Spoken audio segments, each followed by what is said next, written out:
We'll go properly live in just a second because I want to make sure that you can see me across places.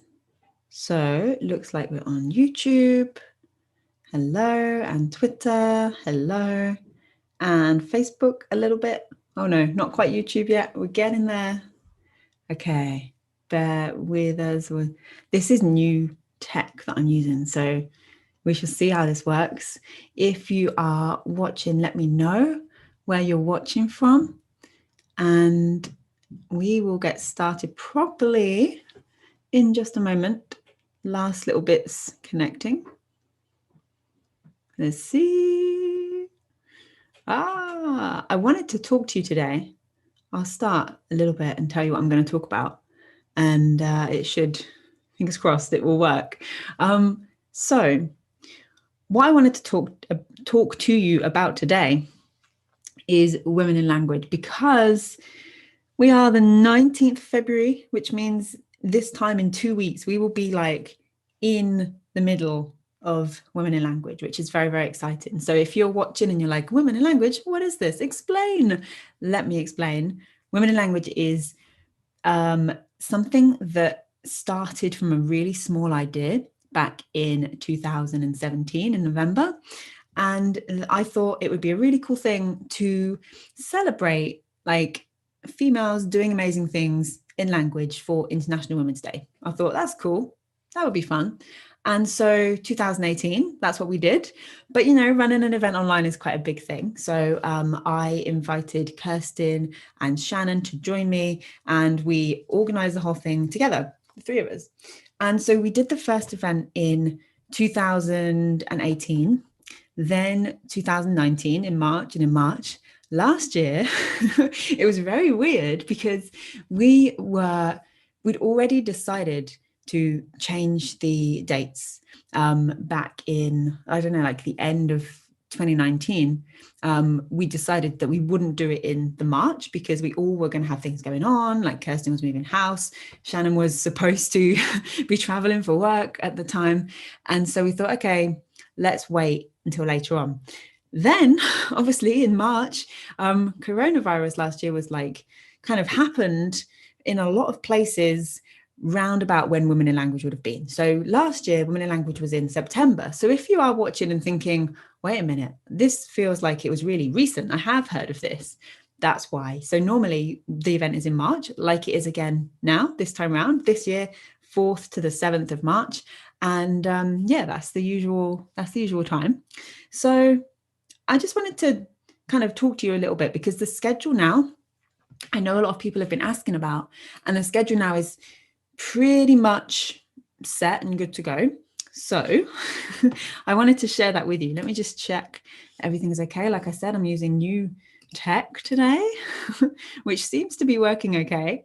So I wanted to just talk to you about the schedule because we'll be sharing next week kind of the full details, but I thought it would be fun today to kind of give you a few of the titles of some of the sessions we've got going on and kind of, you know, let you know a little bit about what to expect and what you're in for.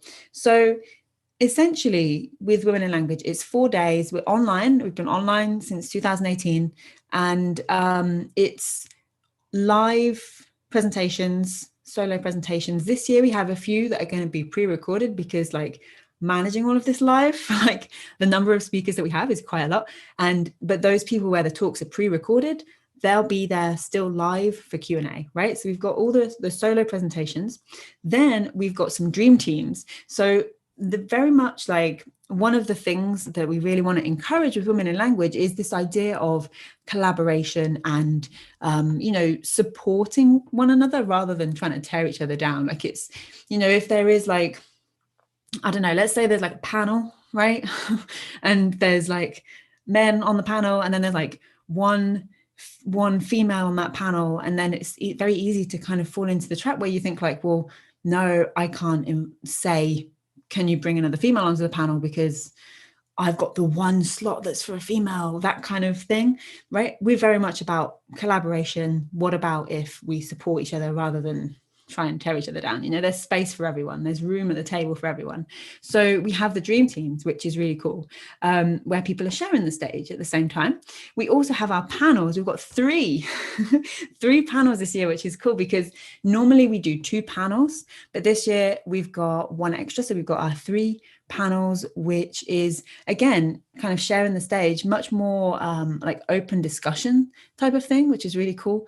And then we have those things, and we have our speakeasy sessions, our open language exchange. So if you've been at home a lot this past year, you're kind of like, I'm not getting the chance to speak and to practice the language that I'm learning. Speakeasy sessions are a great way to do that, because essentially it's like you'll come on the call, like a Zoom call, and we'll say, okay, put in your name, like what language you want to learn, and then we'll open separate rooms for those languages. So you're just in a much smaller group being able to practice with learners, right? So it's not that pressure of like, oh, the teacher's going to correct me and tell me what I'm doing wrong, or the native speaker's going to know all my mistakes and think I sound really weird because I'm not that good yet. It's none of that. You're with fellow learners. So it's so much more chilled and more relaxed. So let me see, everything is still good. We're good. So with the schedule then, I'm going to just go through and give you a few of these titles, maybe just pick like 2 a day at random. Okay. So day 1, Thursday, the 4th of March. By the way, if you're watching, if you've just started and you're like, oh, okay, I'm intrigued, this sounds good, I want a ticket, you can get a ticket now at womeninlanguage.com. Okay, so a few of the titles that we've got coming up then at this year's event. So first of all, Bahamian dialect in the Bahamas. Amazing. Like, I'm so excited for this. What do you know about like language in the Caribbean, in the Bahamas, about the dialect that is spoken there? We're going to find out. And we have another one on Monday called Share Your Story, Making Connections Across Languages. That's Kate Fisher and Karina Pearl sharing that one. Oh, sorry, it's Cache Knowles as well, sharing the session about the Bahamas and the Bahamian dialect. Share Your Story, Making Connections Across Languages. This is one of our dream teams. And Kate and Karina will be talking about like the importance of your story in the whole kind of process of language learning and where that fits in. We've then got Sky Shirley presenting a woman's guide to the Latin language. Very excited about that one as well.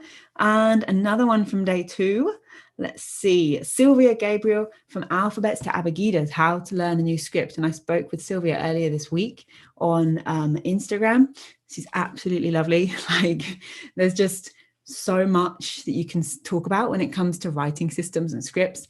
And I'm really, really excited to hear what Sylvia has to say on that one. And then actually on that day, we have our first panel, which is about social media uses and effects. So that's Hannah Kentridge, Daria Molchanova and Elzette Wilkinson talking about like how we can use social media to our advantage as language learners and what the potential effects are of that, both positive and negative. So, when you're aware of stuff like that, you're more able to change and work around things. Then on Saturday, again, I'm just picking at random, like every talk is amazing. On Saturday, we've got our Australia panel with Michelle Fowler, Beck Howie and Carla Zuluaga talking about the world of language learning in Australia, right? Like, what does that look like? How different is that from learning languages elsewhere? Being, a country with hundreds of indigenous languages, being a country in much closer proximity to Asia than a lot of other English-speaking countries. What's it like learning languages there? What's the kind of language learning landscape in Australia? And we also have on Saturday, Judy talking about international humanitarian organizations and languages, which is really cool. She's done a lot of work with international humanitarian organizations and is going to talk about the link between all of that stuff. And we also have on Saturday, Caitlin Sakasas, a passion-driven language learning, spark joy by learning through your hobbies. That title alone I'm obsessed with. And we actually have, this is a first at Women in Language, on Sunday we've got a few bilingual talks. So it's really funny because every year when we do the survey after the event and we survey people that have come and we say, what did you think, what would you like to see next year, etc., people always say, I'd love to see bilingual talks or talks in different languages other than English. And we're like, okay, cool. But then trying to find the speakers that want to do bilingual talks or that want to present in languages other than English is the hard part, right? But this year, everyone's coming through for us. So it's very exciting. So a few of those bilingual talks, we've got Ambi Gonzalez talking about 3 language learning methods that have worked for me. That's bilingual in Spanish and English. Going to be amazing. Our first bilingual talk ever at Women in Language. And we've then got a talk that's bilingual French and English with Heather Koziol, The Future is Bilingual, talking about, can I do this? Raising multilingual children. And then finally, we've got another bilingual talk, which is in Mandarin Chinese and English, how to practice languages by hosting and couch surfing. So you can see, like, just from that kind of selection of sessions, how much good stuff there is at this event. 4 days, 4th to the 7th of March. Honestly, like, and if you're thinking, oh, it sounds intense, like, I don't know, I'm working or I can't be there or the time zone doesn't work for me, not a problem at all, because when you get your ticket, you get full recording access to everything. So you can catch up, you can watch when it suits you. There's no pressure to be there the whole time for the whole 4 days.